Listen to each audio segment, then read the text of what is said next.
Hi, I'm Bella. Welcome to Paging Creatives. Pursuing a creative career can be a frustrating, isolating journey. So I sit down with working artists taking risks, forging their own paths in hopes to inspire other artists, to encourage them, educate them, to build a community where we support, uplift one another, and even network to further our own creative endeavors. These next couple of episodes are sponsored by Casa Azul. It is a really amazing tequila soda. If you like White Claw, you will love this. It has a great taste. This is the strawberry margarita, but my favorite is peach mango, so you have to check out all the flavors. There's 4.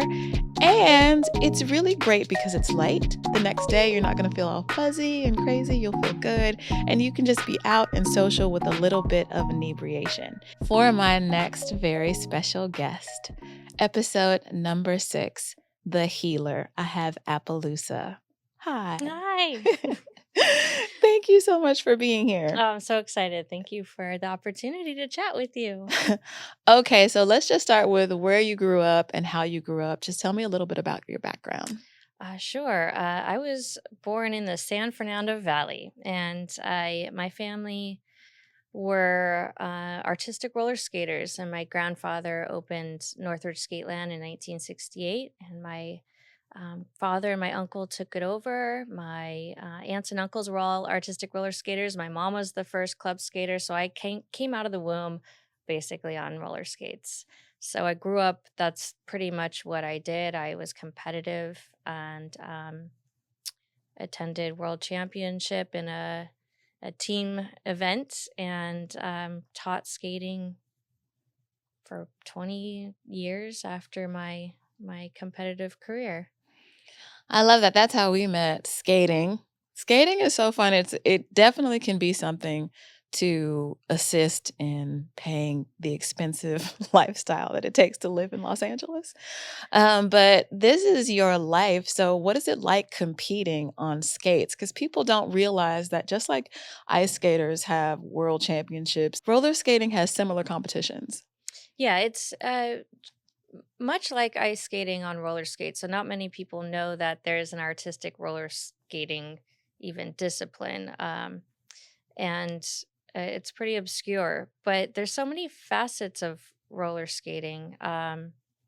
Even, there's artistic, there's dance, there's figure, freestyle, street, recreation. And I really enjoy being part of all of them. But competing on skates, I think it's just like competing on with anything. You've got your routine you have to you train with, and your costumes, and the whole thing. So I think it was a pretty amazing experience. I had a lot of life lessons. I think having a sport that I was a part of for so long. hmm so then I'm going to pivot just a little bit because skating is such a big part of your life and you've accomplished so much. And of course, you still skate. But you did something that is amazing to me, and you went to school and learned all of these healing modalities.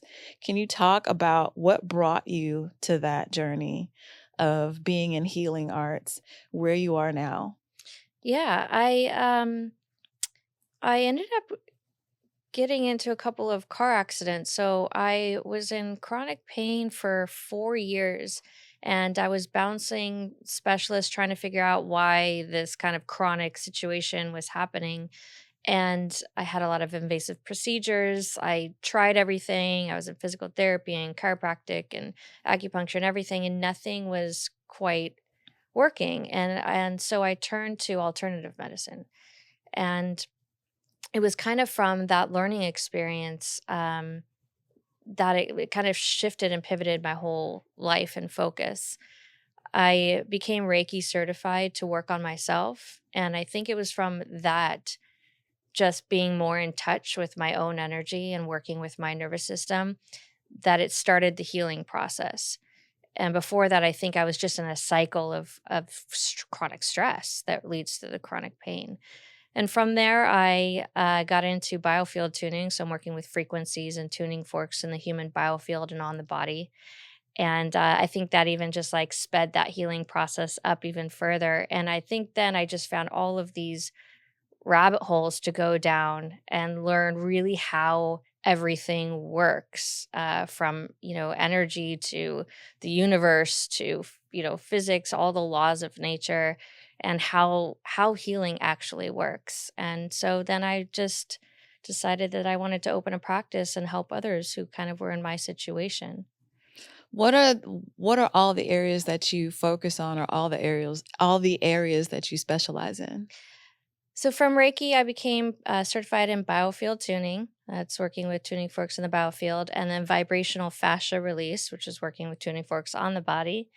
And I also became a biofeedback technician. I had a biofeedback system that read the reflex zones on your hand and showed the vitality of all your glands, organs, and brain parameters, including chakra balance. So then you could really see how your energy is working and what you can do to kind of shift it. But right now, I'm actually applying to grad school. I recently, during the pandemic, decided to finish my bachelor's, and I studied consciousness and Ayurveda. And now I'm moving on to mental health counseling with a focus on psychedelic integration. Man, that is amazing. I love all of you doing so much during the pandemic. Like, it's really amazing. Where do you see what are your goals for that business? I think with mental health counseling, it really does. I think when you start working on realizing the connection between mind, body, and consciousness and getting back to the natural rhythms and cycles and how close we are to nature, when you get back to your physiology being as close to the natural rhythms as possible, that's when you start to heal.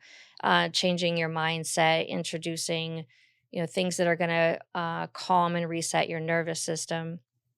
I think reaching more people on that level. Not everyone is into Reiki and energy healing.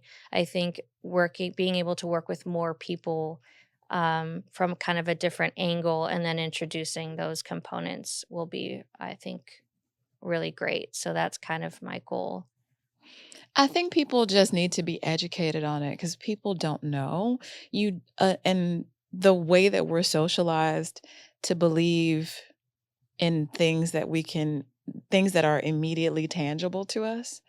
So Reiki, I know the first time that it was done on me, I had kind of doubts. I didn't know if it would work on me. And literally 10 minutes into it, she put me to sleep. It was amazing. It was an amazing experience. It felt really great. I woke up feeling really great. How can you get your message or get the message of these more natural approaches to healing out into the masses, to the world? I honestly think more and more people are just finding that conventional medicine, as amazing as it is lacking in some aspects, and I think people are just looking and finding other ways to support their healing process. And what I'm finding, I have a YouTube channel, where I talk about frequencies and how they correspond to the body, working with tuning forks and different scientific papers, explaining different frequencies in our universe and that also resonate with our own physiological frequencies. And it's amazing how many people, commenting in there are just really interested in this. And being a biofield tuner, um, people are just stumbling upon Eileen McCusick's books, who founded biofield tuning, understanding kind of the laws of nature and physiological functioning from a different perspective. And I think it's really those people who will end up finding me. It's not that I need, to find the people will just end up finding me through resonance, I think. Yeah, I like that. I want to talk about something. You are one of the few people that ever since I've known you, you have been in a really super solid relationship that ended up becoming your husband. Hmm. How have you maintained that relationship whilst being a creative? And he's a creative too. Tell everyone what he does and tell everyone why you think your relationship works in Los Angeles with two creatives. Yes. Wow. Well, we are very different. And I think that it's allowing the other person to be who that they are, and really not trying to control that. He is works in the other side of production. So I through my roller skating, I was a performer also for 20 years. So working in as a performer, he works on the other side in the kind of the producing, production, supervising, production manager side. Um, and I think that's just it. I he is an extrovert and it may not seem like it, but I'm a total introvert.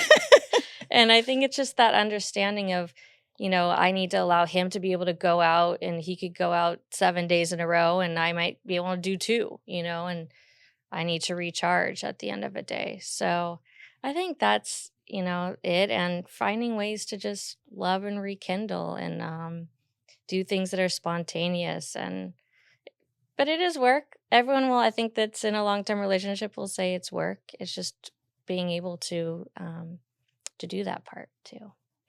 Do you guys share the same belief system? What is your belief system in terms of higher power, Mm. or and how does that, whatever you believe, how does that incorporate into your healing?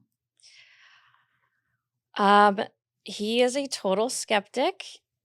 Maybe not total, but he's a skeptic. And that can be challenging. I just went through a program that's very much ancient Vedic science. Um,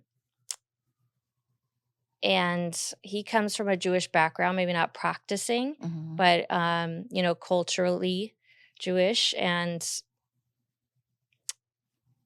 we are also very different on those belief systems, and I also think that that's okay. I really enjoy learning about the Jewish culture and learning about the traditions and participating in them. And sometimes he'll meditate with me. Oh, really? Well, then that's nice. Yeah. But see, I think that that's a part of it, that healthy relationship. He has his own doubts, but still will come and commune with you and meditate with you and still be interested in what you're doing. Yeah, and I think it's a good challenge for me too because it forces me to come to the table and explain. And it's like being in school and having to like recite and really remember and understand information, and that part, even though he'll challenge me on it and sometimes I'll get upset, it really does kind of force me to kind of come forward and say, well, here's the research, here's the evidence, and then it forces me to remember it, so maybe I'll be able to do that in a future situation where it might call for it. Okay. So I love the fact that you have taken something else that you were interested in. It just sort of speaks to, you can be successful in more than one thing. We have these things where people tell you that you need to stay in your lane. It's like a new thing that people say now, and I don't like that. Hmm. And my last friend said it's a highway, be in all of the lanes. But I love that you've been able to, I can skate and I have made a wonderful living off of this and it's a part of my history. But then there's this other thing that I'm really interested in and passionate about, and I've done that too. Is there a way for you to merge the two? Or you're just doing both of them separately, and then you can also take care of yourself as an athlete in that way? I think me being here and as a human being on this on this planet, I just really liked to express myself in so many different ways. And it's interesting now being older and kind of looking back and saying the last 15 years I've been an independent contractor. I've been, an fine artist and a producer and a voiceover artist and have a photography business and be a professional roller skater and a coach and wearing all of these hats I and forgot about the photography thing. so many things. You are also a talented photographer. And thank you. And yeah, I just see, like, look back and reflect and now realize how much it was just my soul Mhm. wanting to express and be creative. And I think that's so beautiful. But I was hustling and struggling. And I think it's now I'm like, okay, it's time to adult. I'm gonna go to grad school and like have an adult career. And but I think I'm able to take all of those aspects with me, especially skating, because skating is such a healing thing, I think, for so many people. It's why it became so popular again during the pandemic, because people were able to express themselves in different ways during the pandemic, whether it was learning to sew or, whatever it was, skate in your kitchens. And it's almost a moving meditation, I think. It's a way for people to get into their bodies and express themselves and just move. And that's something that I want to continue to do with people. I think it really is a mental health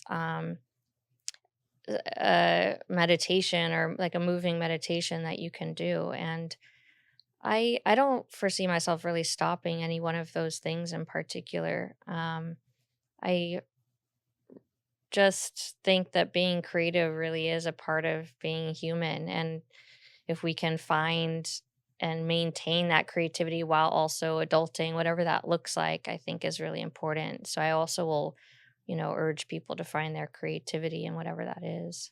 I agree. Last question. It's a fun one for this series.